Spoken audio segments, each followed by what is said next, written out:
آپ کا اگر نماز پڑھنے کا دل نہیں کرتا، نماز میں دل نہیں لگتا، 3 لفظ کا وظیفہ کر لیں، موت تک نماز قضا نہیں ہوگی۔ جس کو نماز کی فکر ہے صرف وہی سنیں۔ اللہ عز و جل قرآن پاک میں ارشاد فرماتا ہے، قد افلح المؤمنون الذین هم فی صلاتهم خاشعون۔ بے شک مراد کو پہنچے ایمان والے جو اپنی نماز میں گڑ گڑاتے ہیں۔ اس آیت مبارکہ کے تحت فرماتے ہیں ان کے دلوں میں خدا کا خوف ہوتا ہے اور ان کے اعضاء ساکن ہوتے ہیں۔ بعض مفسرین نے فرمایا کہ نماز میں خشوع یہ ہے کہ اس میں دل لگا ہو اور دنیا سے توجہ ہٹی ہوئی ہو اور نظر جائے نماز سے باہر نہ جائے اور گوشے چشم یعنی آنکھ کے کنارے سے کسی طرف نہ دیکھے اور کوئی ابز کام نہ کرے اور کوئی کپڑا شانوں پر نہ لٹکائے اس طرح کہ اس کے دونوں کنارے لٹکتے ہوں اور آپس میں ملے نہ ہوں اور انگلیاں نہ چٹکائے اور اس قسم کی حرکات سے باز رہے۔ بعض نے فرمایا کہ خشوع یہ ہے کہ آسمان کی طرف نظر نہ اٹھائے۔ امیر المومنین حضرت سیدنا ابو بکر صدیق رضی اللہ تعالی عنہ سے روایت ہے کہ حضور نبی کریم رؤوف الرحیم صلی اللہ تعالی علیہ وآلہ وسلم نے فرمایا، منافقانہ خشوع سے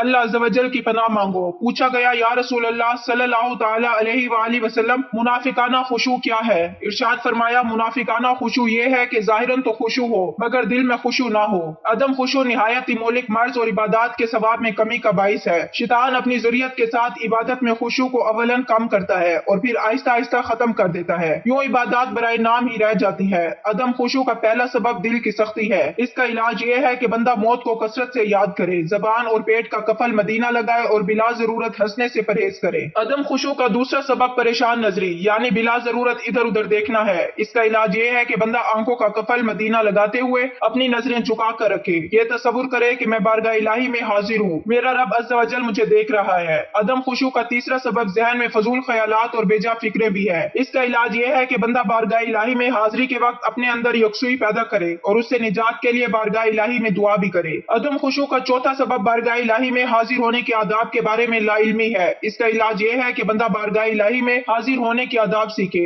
ایسے نیک لوگوں اور اللہ والوں کی صحبت اختیار کرے جو بارگاہ الہی کے آداب سے واقف ہیں۔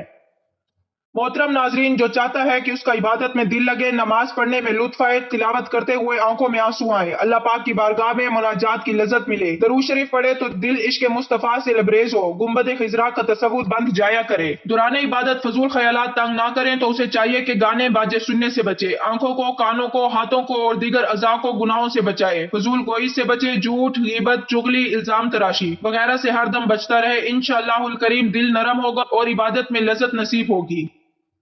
محترم ناظرین، جو بندہ لذت عبادت کا طلبگار ہے اسے چاہیے کہ دل سے دنیا کی محبت نکالے اور فکر آخرت اپنائے، اس کی برکت سے انشاءاللہ الکریم عبادت میں لذت اور یکسوئی نصیب ہوگی۔ حضرت ابو عبداللہ کرشی رحمۃ اللہ علیہ فرماتے ہیں، ایک شخص نے کسی نیک بزرگ کی خدمت میں عرض کیا، عالی جاں میں نیکی کرتا ہوں مگر دل میں نیکی کی لذت نہیں پاتا۔ اللہ پاک کے اس نیک بندے نے فرمایا، تمہارے دل میں ابلیس کی بیٹی یعنی دنیا رہتی ہے اور یقیناً باپ یعنی شیطان اپنی بیٹی دنیا سے ملنے تمہارے دل میں آتا رہتا ہے۔ ظاہر ہے ابلیس جب بھی تمہارے دل میں آئے گا فساد ہی پھیلائے گا، یہ وجہ ہے کہ تمہیں نیکی کی لذت نہیں ملتی۔ روایت ہے اللہ پاک نے اپنے نبی حضرت داؤد علیہ السلام کو فرمایا، اے داؤد اگر مجھ سے محبت کرتے ہو تو دنیا کی محبت دل سے نکال دو، بے شک میری محبت اور دنیا کی محبت ایک دل میں جمع نہیں ہو سکتی۔ ایک مرتبہ حضرت عیسیٰ علیہ السلام نے اپنے حواریوں کو فرمایا، مردوں کے پاس مت بیٹھا کرو ورنہ تمہارا دل مردہ ہو جائے گا۔ حواریوں نے عرض کیا، مردے کون ہیں؟ فرمایا، الراغبون فی الدنیا المحبون لہا، دنیا میں رغبت رکھنے والے اور دنیا سے محبت کرنے والے۔ عبادت میں لذت پانے کا ایک بہترین طریقہ یہ بھی ہے کہ ہم اللہ پاک کے نیک بندوں کی صحبت اختیار کریں۔ الحمدللہ اللہ پاک کے نیک لوگوں کے پاس اٹھنے بیٹھنے سے، ان کی باتیں سننے، ان کی طرف محبت سے دیکھنے اور ان کی سیرت اپنانے کی برکت سے دل کی سختی دور ہوتی اور فکر آخرت نصیب ہوتی ہے۔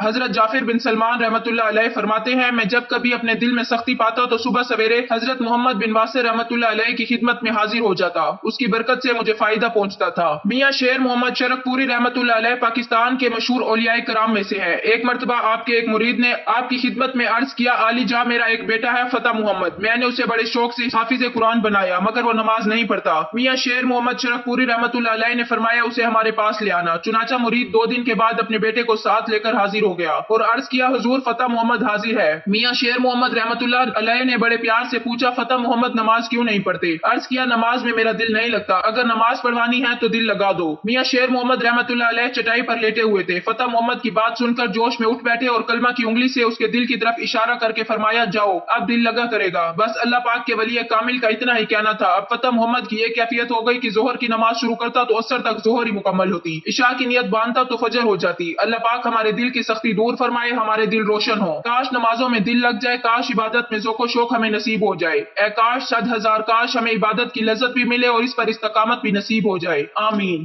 یہ بات ظاہر ہے کہ کامیاب مومن بننے کے لیے نماز میں عجز و انکساری اور خشوع و خضوع کی ضرورت ہے، جیسے اللہ نے فرمایا یقیناً فلاح و کامیابی پائی ہے ان ایمان والوں نے جو اپنی نمازوں میں خشوع اختیار کرتے ہیں۔ نماز میں خشوع و خضوع پیدا کرنے کے کئی ایک ذرائع ہیں، چند ایک درج ذیل ہیں۔ انسان کو نماز کا معنی و مفہوم سیکھنا چاہیے کہ جو کچھ وہ کہہ رہا ہے اور کر رہا ہے اس کو سمجھے، قرات، دعا، ذکر و اذکار کے الفاظ و معنی پر غور کرے اور ذہن میں یہ بات ہو کہ میں عبادت کرتے ہوئے اللہ کو دیکھ رہا ہوں اور اپنے رب سے میں گفتگو ہوں، جیسا کہ حضرت جبرائیل میں احسان کا معنی بتلایا گیا ہے کہ تم اللہ کی عبادت اس طرح کرو گویا کہ تم اسے دیکھ رہے ہو۔ اگر یہ کیفیت پیدا نہیں ہوتی تو اسے کم از کم یہ خیال ضرور رہے کہ اللہ تو مجھے دیکھ رہا ہے۔ اس طریقے سے نماز کی لذت انسان محسوس کرے گا اور نماز آنکھوں کی ٹھنڈک بن جاتی ہے، جیسا کہ رسول اللہ صلی اللہ علیہ وسلم نے فرمایا میری آنکھوں کی ٹھنڈک نماز میں ہے۔ ایسی سوچ و بچار کو دور کرنے کی کوشش کرے جو نماز میں آڑے آتی ہے، وسائس شیطانی کو دفع کرے تاکہ شہوات نفسانی سے دل نکل کر اللہ کی محبت میں اٹک جائے۔ نماز پرسکون طریقے سے ادا کرے، جلد بازی سے کام نہ لے، جب تک نماز میں سکون و اطمینان نہ ہو نماز ادا نہیں ہوتی، جیسا کہ حدیث میں جو نماز میں رکوع و سجدہ صحیح ادا نہیں کرتا اسے نماز کا چور قرار دیا گیا ہے۔ ایک حدیث میں رکوع و سجدہ میں ٹھونگے مارنے والے کو اس بھوکے آدمی کی طرح قرار دیا گیا ہے جو 1 یا 2 کھجوریں کھاتا ہے اور یہ اسے کچھ فائدہ نہیں دیتی۔ نماز کے اندر موت کو یاد کرے، جب موت یاد آئے گی تو نماز عمدہ طریقے سے ادا کرے گا اور یہ یقین کر کے نماز پڑھے کہ اسے شاید اگلی نماز پڑھنے کا موقع نہ ملے، جیسا کہ مسند احمد ابن ماجہ المعجم لابن العربی میں حدیث ہے نماز کی دعائیں اور اذکار زیادہ سے زیادہ یاد کرے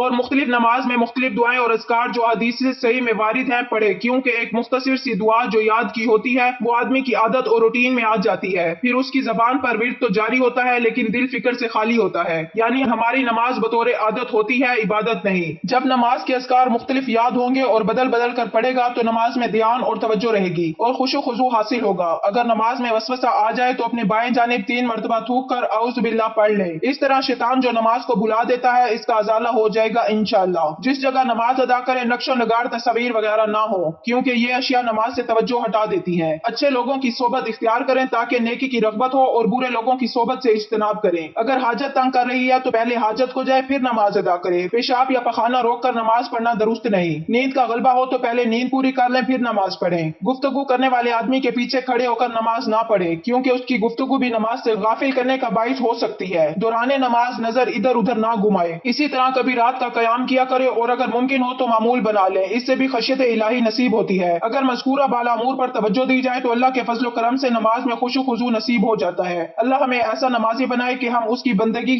صحیح نہج پر کر سکیں اور شیطانی وسوسہ اور عجز و انکساری سے دور کرنے والے ذرائع سے اللہ محفوظ فرمائے، آمین۔ محترم ناظرین، نماز کے وقت اللہ تعالیٰ نمازی ہی کی طرف متوجہ ہوتا ہے۔ اللہ تعالیٰ انسان کو سجدہ کرتے وقت ہی سب سے زیادہ پسند کرتا ہے۔ جب انسان نماز کے لیے تیار ہوتا ہے تو جنت کے دروازے کھول دیے جاتے ہیں اور نماز کی جانب جتنے قدم بڑھاتا ہے اس کے اتنے گناہ معاف کر دیے جاتے ہیں اور اتنا ہی ثواب اس کے حق میں لکھ دیا جاتا ہے۔ جنگ میں ہو کوئی چاہے دشمن کی تلوار کے سائے میں یا پھر دشمن کے ڈر سے اپنی جان بچا کر بھاگ رہا ہو، اس وقت بھی نماز کو قضا کی صورت میں ادا کرنا لازم اور فرض ہے۔ یہ اسلام کا فرمان ہے اور نماز بے شک دارین کی سعادتوں کا ضامن ہے۔ اللہ عز و جل قرآن مقدس میں ارشاد فرماتا ہے، ترجمہ کہ یہ کتاب پرہیزگاروں کو ہدایت ہے جو غیب پر ایمان لائے اور نماز قائم رکھتے اور ہم نے جو دیا اس میں سے ہماری راہ میں خرچ کرتے ہیں، اور فرماتا ہے نماز قائم کرو اور زکوٰۃ ادا کرو اور رکوع کرنے والوں کے ساتھ نماز پڑھو، یعنی مسلمانوں کے ساتھ کہ رکوع ہماری شریعت میں ہے، یا تو پھر باجماعت سے نماز ادا کرو۔ نماز کا مطلقاً ترک تو سخت ہولناک چیز ہے، اسے قضا کر کے پڑھنے والوں کے لیے فرماتا ہے خرابی ان نمازیوں کے لیے جو اپنی نماز سے بے خبر ہیں، وقت گزار کر پڑھنے اٹھتے ہیں۔ نماز کی اہمیت اس سے بھی پتہ چلتا ہے کہ اللہ رب العزت نے سب احکام اپنے حبیب صلی اللہ علیہ وسلم کو زمین پر بھیجے۔ جب نماز فرض کرنی منظور ہوئی تو حضور صلی اللہ علیہ وسلم کو اپنے عرش عظیم پر بلا کر اسے فرض کیا اور شب اسراء یعنی معراج کی رات میں یہ تحفہ دیا۔ اسی طرح اور فرماتا ہے کہ بے شک نماز مومنوں پر اپنے مقررہ وقت میں ادا کرنا فرض ہے، اور فرماتا ہے کہ نماز قائم کرو اور زکوٰۃ دو، اور فرماتا ہے اپنے رب کی اس وقت تک عبادت کر جب تک کہ تیری موت نہ آ جائے۔ اس طریقے سے اللہ تبارک و تعالیٰ نے پورے قرآن میں مختلف مقامات پر مختلف طریقوں سے 186 مرتبہ اپنے بندوں کو نماز قائم کرنے کا حکم دیا ہے، کیونکہ نماز تمام برائیوں سے روکتی ہے، جیسا کہ قرآن مقدس میں ذکر ہے۔ ترجمہ کہ بے شک نماز تمام برائیوں اور برے کاموں سے روکتی ہے۔ اللہ تعالیٰ اپنے بندوں کو نماز پر پابندی کرنے کی تلقین اس لیے کر رہا ہے تاکہ اس کے بندے ضلالت و گمراہی کے دلدل میں نہ پھنسیں اور حق کی راہ پر گامزن رہیں، تمام تر اختلافات اور مصیبت سے بچے رہیں۔ اگر آپ قرآن مقدس کی تلاوت کریں گے تو بے شمار آیات آپ کو ایسی ملیں گی جو نماز کی فرضیت پر دلالت کرتی ہے، اور آپ جان لو گے کہ بے شک نماز ہر حال میں فرض ہے اور اس سے بچنے کا کوئی چارہ کار نہیں۔ حضرت عقبہ بن عامر رضی اللہ تعالی عنہ سے روایت ہے، سید المرسلین صلی اللہ تعالی علیہ وآلہ وسلم نے ارشاد فرمایا، جو بھی مسلمان اچھے طریقے سے وضو کرتا ہے پھر کھڑے ہو کر اس طرح 2 رکعت نماز پڑھتا ہے کہ اپنے دل اور چہرے سے متوجہ ہو کر یہ 2 رکعتیں ادا کرتا ہے تو اس کے لیے جنت واجب ہو جاتی ہے۔ حضرت عبداللہ بن عمر رضی اللہ تعالی عنہ سے روایت ہے، حضور پر نور صلی اللہ تعالی علیہ وآلہ وسلم نے ارشاد فرمایا، جس نے نماز پر مداوت کی تو قیامت کے دن وہ نماز اس کے لیے نور، برہان اور نجات ہوگی، اور جس نے نماز کی مخالفت نہ کی تو اس کے لیے نہ نور ہے، نہ برہان، نہ نجات، اور وہ قیامت کے دن قارون، فرعون، حامان اور ابی بن خلف کے ساتھ ہوگا۔ حضرت ابو سعید خدری رضی اللہ تعالیٰ عنہ سے روایت ہے، حضور اقدس صلی اللہ تعالیٰ علیہ وآلہ وسلم نے ارشاد فرمایا، جس نے جان بوجھ کر نماز چھوڑی تو جہنم کے اس دروازے پر اس کا نام لکھ دیا جاتا ہے جس سے وہ داخل ہوگا۔ حضرت انس بن مالک انصاری رضی اللہ تعالیٰ عنہ جو کہ حضور نبی اکرم صلی اللہ علیہ وسلم کے صحابی اور خادم خاص تھے، فرماتے ہیں کہ حضور نبی اکرم صلی اللہ علیہ وسلم کے مرض وصال میں حضرت ابو بکر رضی اللہ تعالیٰ عنہ لوگوں کو نماز پڑھاتے تھے، چنانچہ پیر کے روز لوگ صفیں بنائے نماز ادا کر رہے تھے کہ اتنے میں حضور صلی اللہ علیہ وسلم نے حجرہ مبارک کا پردہ اٹھایا اور کھڑے کھڑے ہمیں دیکھنے لگے۔ اس وقت آپ صلی اللہ علیہ وسلم کا چہرہ انور قرآن کے اوراق کی طرح معلوم ہوتا تھا۔ جماعت کو دیکھ کر آپ صلی اللہ علیہ وسلم مسکرائے۔ آپ صلی اللہ علیہ وسلم کے دیدار پور انور کی خوشی میں قریب تھا کہ ہم نماز توڑ دیں۔ حضرت ابو بکر صدیق رضی اللہ تعالیٰ عنہ کو خیال ہوا کہ شاید آپ صلی اللہ علیہ وسلم نماز میں تشریف لا رہے ہیں، اس لیے انہوں نے ایڑیوں کے بل پیچھے ہٹ کر صف میں مل جانا چاہا، لیکن حضور نبی اکرم صلی اللہ علیہ وسلم نے ہمیں اشارے سے فرمایا کہ تم لوگ اپنی نماز پوری کرو۔ پھر آپ صلی اللہ علیہ وسلم نے پردہ گرا دیا اور اسی روز آپ صلی اللہ علیہ وسلم کا وصال ہو گیا۔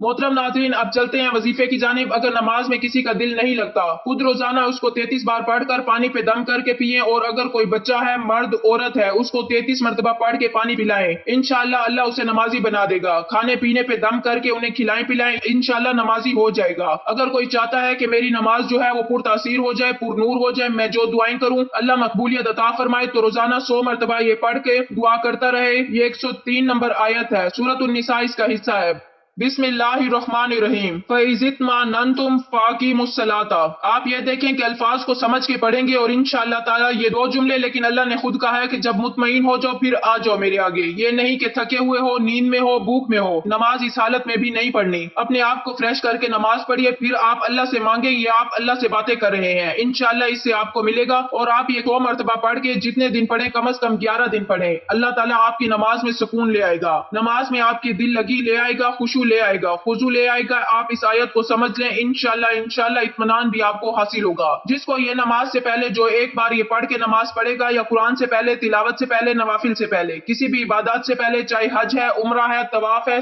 صحیح ہے، اس سے پہلے آپ خالی ایک بار پڑھ لیں اور پھر اس سینے پہ پھونک لیں تو اچھا ہے۔ اس کے بعد جو بھی عبادت کریں گے اس میں آپ کو سکون حاصل ہوگا، اطمینان حاصل ہوگا۔ سورۃ البقرہ آیت نمبر 186 میں ارشاد باری تعالیٰ ہے، ترجمہ: اور اے پیغمبر، جب تم سے میرے بندے میرے بارے میں دریافت کریں تو کہہ دو کہ میں تو تمہارے پاس ہوں، جب کوئی پکارنے والا مجھے پکارتا ہے تو میں اس کی دعا قبول کرتا ہوں۔ تو ان کو چاہیے کہ میرے حکموں کو مانیں اور مجھ پر ایمان لائیں تاکہ نیک راستہ پائیں۔ قرآن مجید کی سورۃ اعراف آیت نمبر 55-56 میں اللہ تعالیٰ ارشاد فرماتا ہے، ترجمہ: لوگوں اپنے پروردگار سے عاجزی سے اور چپکے چپکے دعائیں مانگا کرو، وہ حد سے بڑھنے والوں کو دوست نہیں رکھتا، اور ملک میں اصلاح کے بعد خرابی نہ کرنا، اور خدا سے خوف کرتے ہوئے اور امید رکھ کر دعائیں مانگتے رہنا۔ کچھ شک نہیں کہ خدا کی رحمت نیکی کرنے والوں سے قریب ہے۔ اللہ کے پیارے نبی حضرت محمد صلی اللہ علیہ وسلم نے دعا کی عظمت، اس کی برکتیں، دعا کے آداب اور دعا کرنے کے بارے میں واضح ہدایت دی ہے۔ ایسی بے شمار احادیث ہیں جن میں دعا کا ذکر ہے اور دعا کی اہمیت و فضیلت کو واضح کیا گیا ہے۔ حضرت عبداللہ بن عمر رضی اللہ تعالیٰ عنہ سے روایت ہے کہ رسول اللہ صلی اللہ علیہ وسلم نے فرمایا، دعا کارآمد اور نفع مند ہوتی ہے، اور ان حوادث میں بھی جو نازل ہو چکے ہیں اور ان میں بھی جو بھی نازل نہیں ہوئے، بس اے خدا کے بندو دعا کا اہتمام کرو۔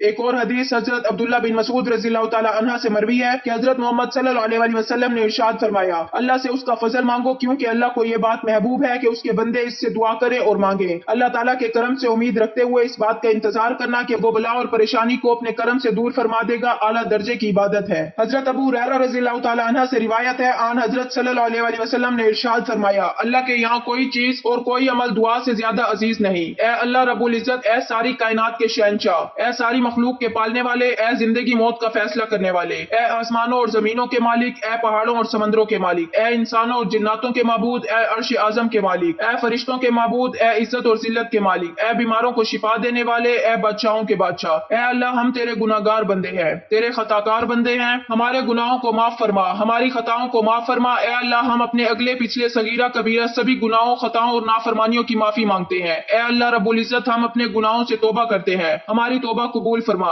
اے اللہ ہم گناہگار ہیں، سیاکار ہیں، بدکار ہیں، تیرے احکام کے نافرمان ہیں، ناشکرے ہیں، لیکن میرے معبود تیرے نام لیوا بندے ہیں، تیری توحید کی گواہی دیتے ہیں، تیرے سوا کوئی عبادت کے لائق نہیں ہے، تیرے سوا کوئی بندگی کے لائق نہیں ہے، تیرے سوا کوئی تعریف کے لائق نہیں ہے، ہمارے معبود ہمارے گناہ تیری رحمت سے بڑے نہیں ہے، تو اپنی رحمت سے ہمارے گناہ معاف کر دے، اے اللہ پاک ہمیں گمراہی کے راستے سے ہٹا کر صراط مستقیم کے راستے پہ چلنے والا بنا دے، اے اللہ ایسی نماز پڑھنے کی توفیق عطا کر جس نماز سے تو راضی ہو جائے، زندگی میں ایسے نیک اعمال کرنے کی توفیق عطا کر جن اعمالوں سے تو راضی ہو جائے، ہمیں ایسی زندگی گزارنے کی توفیق عطا کر جس زندگی سے تو راضی ہو جائے، ایمان پہ زندہ رکھ اور ایمان پہ ہی موت عطا کر، اے اللہ ہمیں تیرے احکام کی فرما برداری کرنے والا بنا اور تیرے پیارے حبیب جناب محمد رسول اللہ صلی اللہ علیہ وآلہ وسلم کے نیک اور پاکیزہ آداب کو اپنانے والا بنا دے، اے اللہ ہماری پریشانیوں کو دور کر دے، اے اللہ جو بیمار ہیں انہیں شفائے کاملہ عطا فرما، اے اللہ جو بے اولاد ہیں انہیں اپنے خزانوں میں سے نیک اور صالح اولاد عطا فرما، اے اللہ جن کے جو کام رکے ہوئے ہیں وہ پورے کر دے، اے اللہ بچھڑے ہوں کو ملا دے، اے اللہ شادی شدہ جوڑوں میں محبت اور خلوص پیدا کر دے اور ان کی زندگیوں میں برکت ڈال دے، اے اللہ تمام لڑکے اور لڑکیوں کے نصیب اچھے کر دے، اے اللہ جو قرض کے بوجھ تلے دبے ہوئے ہیں ان کا قرض جلد سے جلد ادا کروا دے، اے رب العزت شیطان سے ہماری حفاظت فرما، اے اللہ حلال رزق کمانے کی توفیق عطا فرما، آمین۔